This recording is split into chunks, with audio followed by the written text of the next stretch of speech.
Hello, everybody, and welcome to episode 278 of the Psych Files. Have you ever had to memorize lines for a play that you're in, or a musical? In this episode, I'm going to show you what psychological techniques you can use to memorize lines.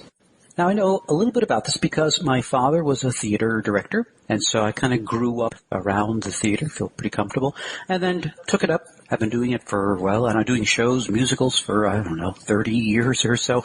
Don't do it professionally, but do a lot of shows, and am often called upon to memorize a lot of lines. So memorizing lines, some actors are better at it than others, more experienced. But it can be easy, and it can be really tough. So, how's it done? Well, most of the time, really, actors are just using repetition. If you're memorizing lines, what actors do, they rehearse. And so you get a chance. If you do a community production, you're rehearsing for a couple of months. Now, if you're a professional actor, you may be doing an audition and you want to memorize as many of the lines as possible within a very short period of time. If you have a very short rehearsal schedule, a week and a half, 2 weeks sometimes, professionals have to put a show together. Well, there's a lot of memorizing that has to go on in that time. And so, repetition, saying the lines over and over again. I've mentioned an acting teacher in a previous episode called Meisner, M-E-I-S-N-E-R, Sanford Meisner. His approach to memorizing lines was a lot of repetition, but it's interesting how he went about it because you would use no inflection. You would just say your lines, straight out monotone. And the person who was in the scene with you would say their lines back monotone. And so that's just what you would do in rehearsal. But the idea there is that you would not set a line, and so that when you're on stage, you can react more naturally to whatever is happening, and you can deliver the line in any way that seems appropriate to the moment. Okay, so that's repetition, and obviously it does work. But there's other sort of memory things that are going on, memory tricks that actors probably not aware or are aware of, but don't really call them memory tricks, which is that once they get the script on its feet and blocking occurs, then actors tend to remember where they were when they said a certain line. Right? So that is another way that helps them. When I'm standing here, I deliver this line. When I stand over here, I deliver that line. So rote repetition, attaching the line to a location on the stage. Other lines are easy to remember or can be memorized because they rhyme. So if you're lucky enough to be in a show where occasionally you have some rhyming, the example that comes to mind is in this wonderful musical called The Fantastics. And so there is a character, and he has some very nice, in addition to some regular dialogue, he's got couple of little speeches, and one of them starts with, "There is a curious paradox that no one can explain. Who understands the secret of the reaping of the grain?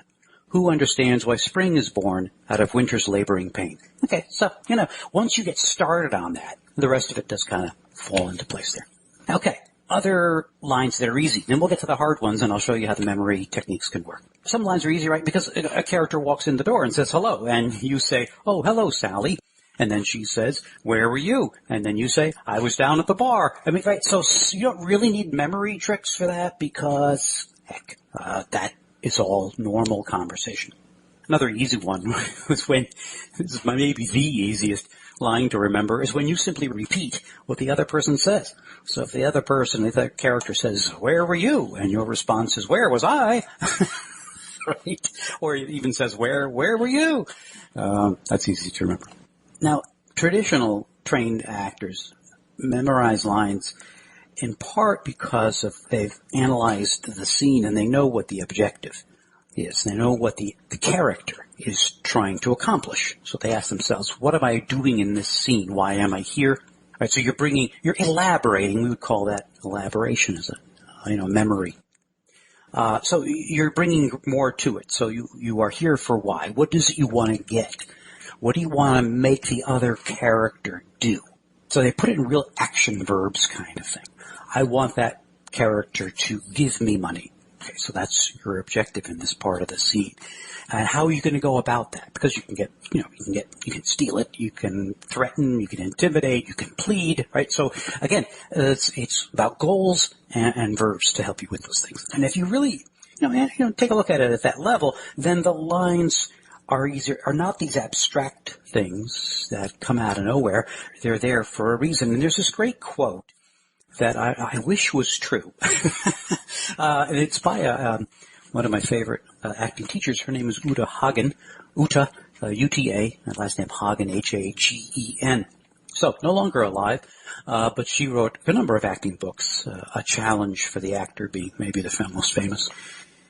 She has this line, I had to look it up on the web to make sure I got it right, and I found a great site, which I'll link to from my website, and it's a great blog post by Jane Lucas, who's an acting teacher, and the title of it is What I've Learned About Learning Lines.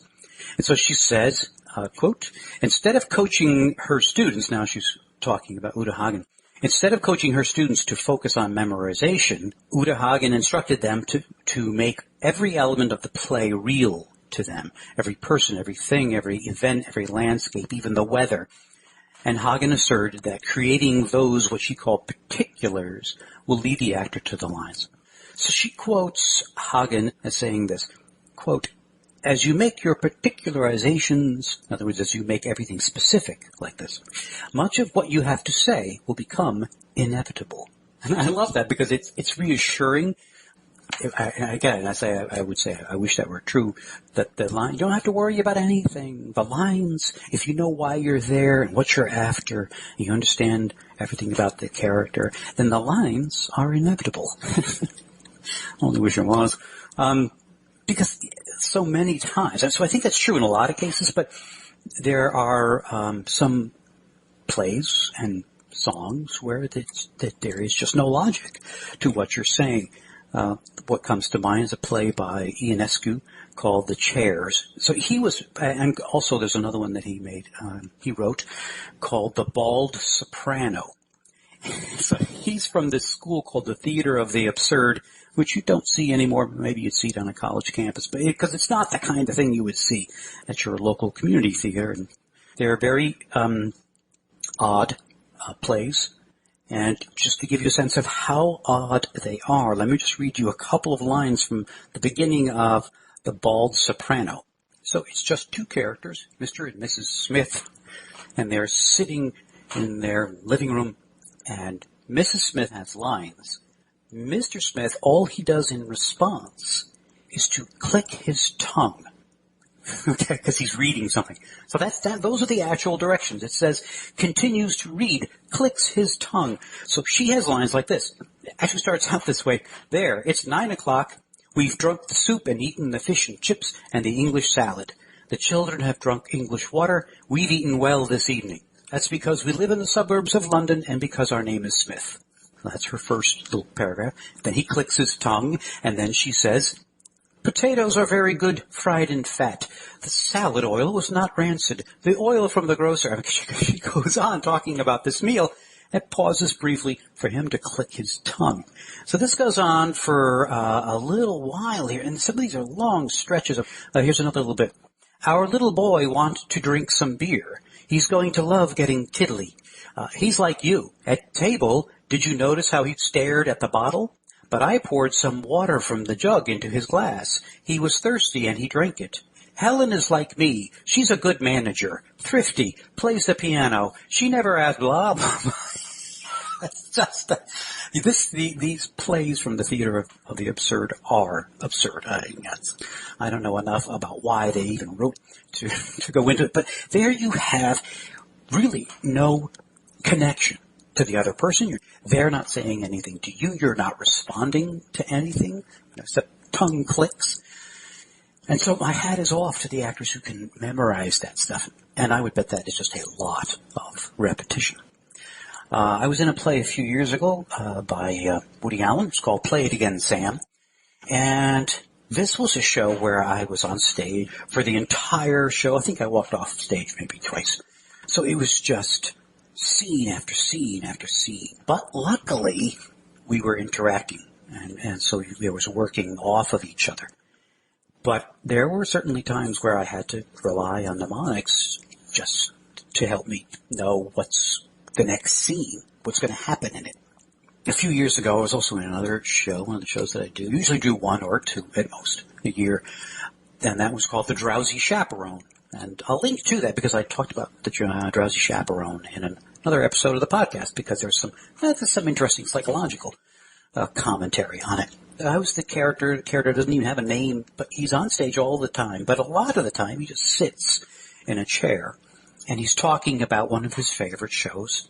And as he talks about it, people come out and they enact it. So he sits, he talks to the audience and says, "Oh, I remember this scene. This was one of my favorites." And then he stops talking, and people act it out.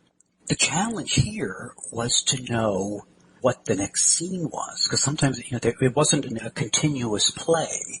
It was a lot of different scenes where they were somewhat connected.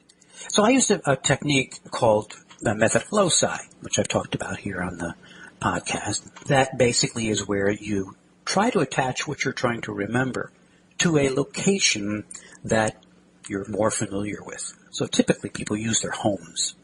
So if you have to remember a speech, this is where this originated from, the Greeks, orators, you would get the key moments of the speech, and you'd attach them. Let's say you'd start at your front door inside. Let's say there's the front door, and you would have it something to do with the door. And then as you move through your living room, and then the next part of the speech is connected to the couch, and then you move along, you've got a table with a lamp on it, and so you connect the next part of your speech to the table and the lamp. Maybe the next is the dining room table, and that connects to the next part of your speech. So you take kind of a key word or key idea and connect it to the parts of your home, and then you'll walk through your home. So in this case, there were like 20 scenes. And so I just started in the basement with the first scene, and that's where I had a treadmill at the time. And I just worked my way around the basement, up the stairs, into the living room, and then finally ended up upstairs. And I would know what the next scene is because I would have walked to that place in my house, and then I would just let the scene play out. So this was not a rapid fire back and forth.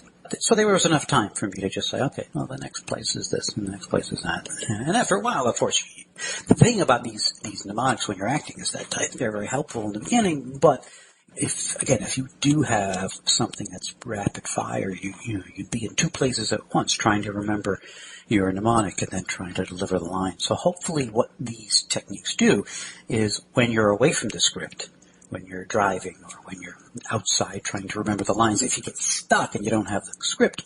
Now, I've got one other technique that I'll bet you most actors haven't heard about.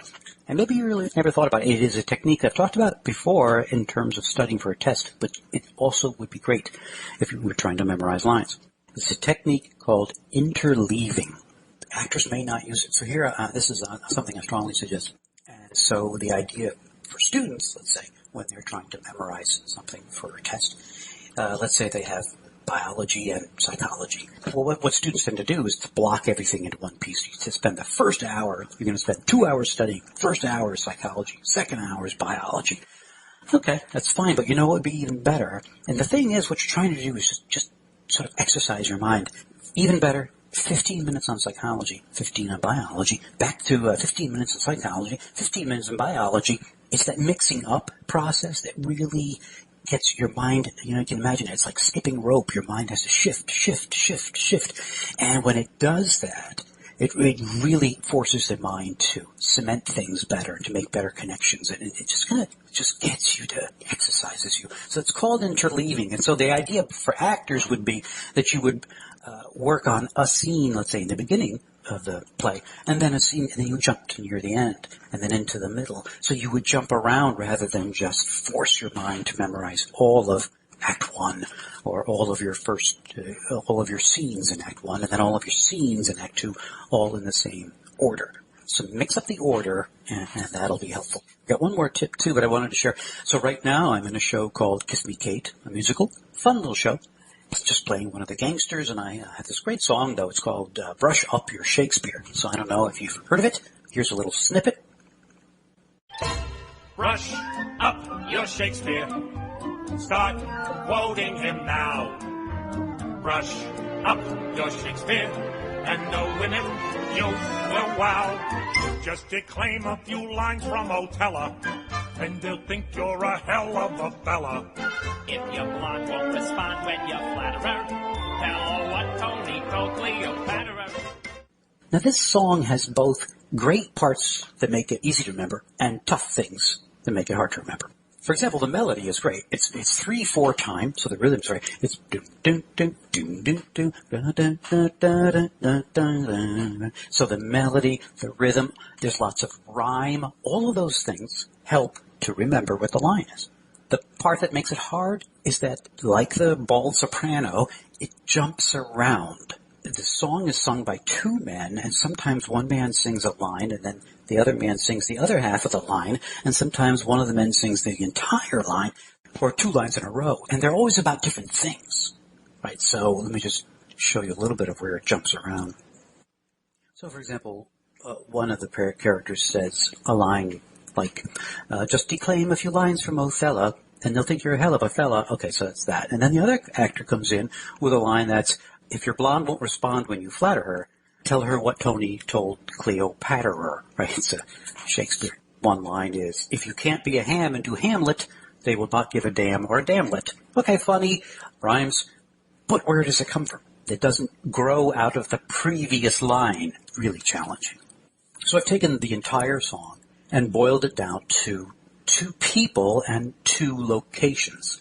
The first line was declaim, and for me, I just pictured someone who's sticking a flag into the ground, right? That's when you claim, I claim this land as my own.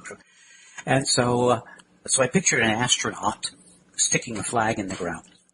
And then the next line that he said, again, had nothing to do with what the other actor said, had to do with fighting.